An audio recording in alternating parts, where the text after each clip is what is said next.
Have you ever sat there staring at a market that's all green, money in hand, but your heart just doesn't dare hit the buy button?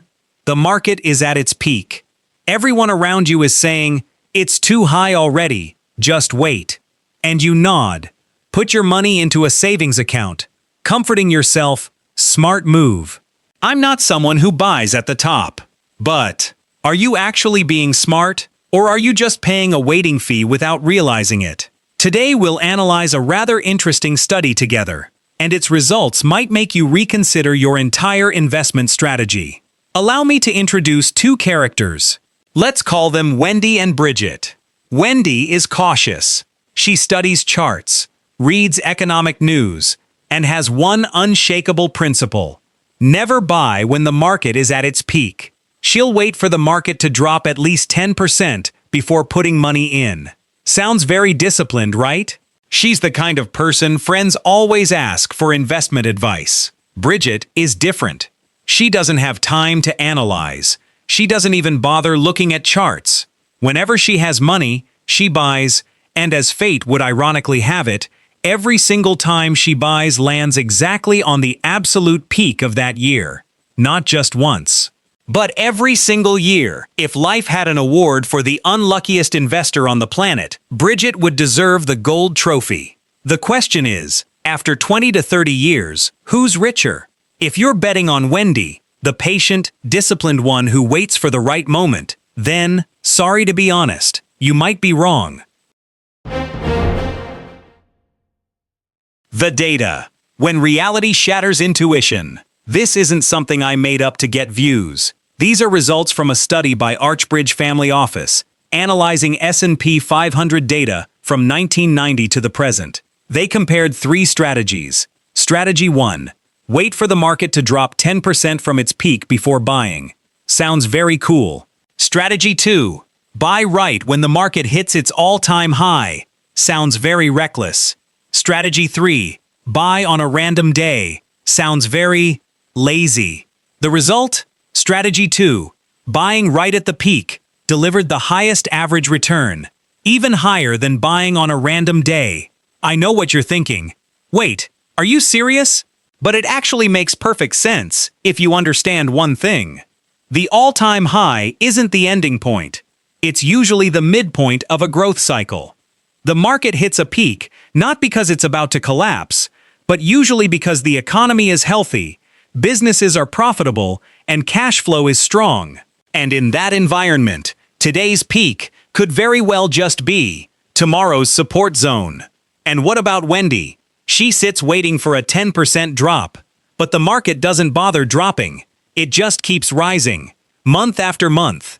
And when a correction finally comes, the price is already far higher than the point where Wendy could have entered initially. She successfully avoided the peak, but ended up buying at an even higher level. This is called opportunity cost, one of the most invisible types of loss in investing. It doesn't show up in your account, but it's still taking your money, one day at a time.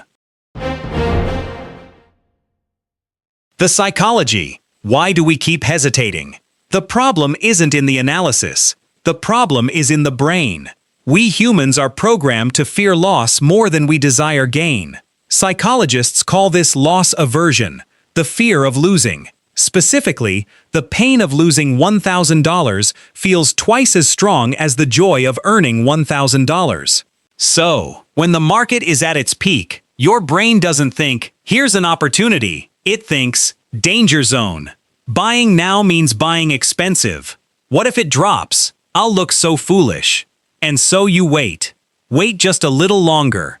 Wait for more certainty. Wait for more clarity. But the market never gives you that clarity. Clarity only comes after the opportunity has passed. And here's a number worth thinking about from a study by Hartford Funds. If you miss just the 10 best up days over 20 years of investing, your total return drops by more than 50%. Miss the 20 best days, your return drops by more than 70%. And here's the notable part. Those best days often happen right after the crashes, exactly when fear is at its highest, when everyone is waiting for things to be safer before daring to enter.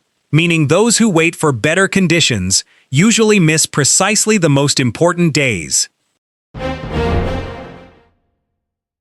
The investment philosophy, the tree and time. Think about planting a tree. You want to plant a tree and give it 30 years to grow. The question, does it really matter whether you plant it on the sunniest day or the cloudiest day of the year? Not much, right? What matters is that you planted it, and that you don't dig it up every time the sky gets a little cloudy. Investing is the same. Bridget, the unlucky peak buyer, even if she bought right at the peak before the 2008 crisis or the 2000 dot-com bubble, those investments still had decades to recover and grow. And her subsequent purchases, buying all the way through the recoveries, created a natural dollar-cost averaging effect over time. A market peak today, looking back 15 to 20 years later, usually looks like a bottom. So what do we do now? So what's the message of this video? Just close your eyes and buy randomly without thinking? Not quite. The message is, don't let the fear of buying at the peak become the reason you don't invest at all. Because that's the worst strategy, letting money sit still while inflation gnaws at it year after year. Instead, consider dollar-cost averaging, investing a fixed amount regularly every month, regardless of where the market is. This strategy won't help you buy the perfect bottom, but it removes emotion from the decision, helping you accumulate wealth consistently over time. And that's what truly creates wealth. The data has spoken very clearly. Consistency beats perfection. You don't need to buy at the exact bottom. You just need to start and keep going.